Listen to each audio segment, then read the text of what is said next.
ఏకపక్షంగా ఉండాలి అనేది నేను కోరుకున్నటువంటి విషయం. ఎందుకంటే బాహుబలి అనే కాదు, మూవీ గురించే కాదు, ఆయన క్యారెక్టర్ పరంగా కూడా అతను మోస్ట్లీ ఏ హీరోలతో కాంట్రవర్షియల్గా కానీ అతని మూవీస్లో కూడా ఎవరిపైన అంటే ఇంటెన్షనల్గా కొందరు హీరోస్ ఇంకో హీరోస్ని గురించి డైరెక్టర్స్తో రాపించుకుంటూ ఉంటారు అదే పనిగా. అలాంటివి ఏవీ లేకుండా ఒక నిష్కల్మషమైనటువంటి మనసుతో చాలా గొప్పగా అంటే ఒక రాజులాగే క్యారెక్టర్ కూడా ఆయనకి, వాళ్ళు రాజులు వంశం పరంగా ఆ క్యారెక్టర్ కూడా ఆయన రాజు లాంటిదే కాబట్టి సో మనం అంతా కూడా బాహుబలి ఎపిక్ అనేది చెప్పాల్సిన అవసరం లేదు, అది ఆల్రెడీ ఎపిక్.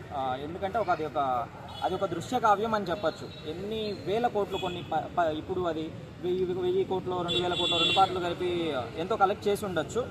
ఒక 10,000 కోట్ల సినిమా వచ్చినా కూడా 1,00,000 కోట్లు కలెక్షన్ చేసే సినిమా వచ్చినా కూడా ఈ సినిమాకైతే ఖచ్చితంగా తగ్గే ఉంటుంది చాలా విషయాల్లో. మనం అంటే గమనిస్తే కలెక్షన్స్ మించిపోవచ్చు కానీ చాలా విషయాల్లో మనం గమనిస్తే కనుక ఈ సినిమాకు తగ్గే ఉంటుంది. ఎందుకంటే అది ఒక కళాఖండం అన్నమాట.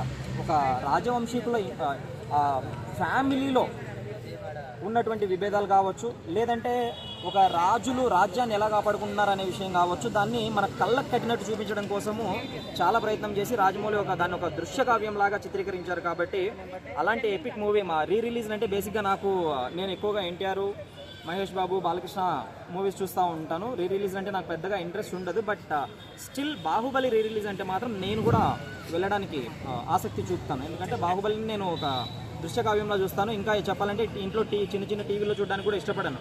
థియేటర్కి వెళ్ళి ఎక్కువసార్లు చూశాను, మళ్ళీ రిలీజ్ అయినా కూడా చూస్తాను. రికార్డ్స్ విషయం పక్కన పెడితే Baahubali is completely different.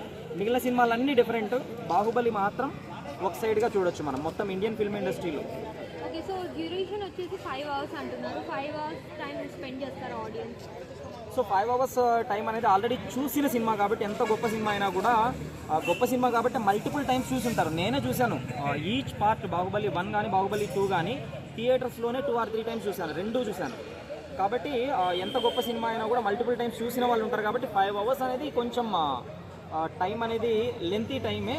But కొంచెం ఏంటంటే ఇప్పుడు రిలీజ్ అంతా కొంచెం థియేటర్స్లో ఎంజాయ్ చేస్తూ ఫ్రెండ్స్తో బ్యాచెస్గా వెళ్తున్నారు కాబట్టి 5 అవర్స్ అయినా అది స్పెండ్ చేయొచ్చు, అందులో పెద్ద ఇదేమీ లేదు. సో బడ్జెట్ వైజ్గా ఎంత కలెక్ట్ చేస్తుంది అనుకుంటున్నారు?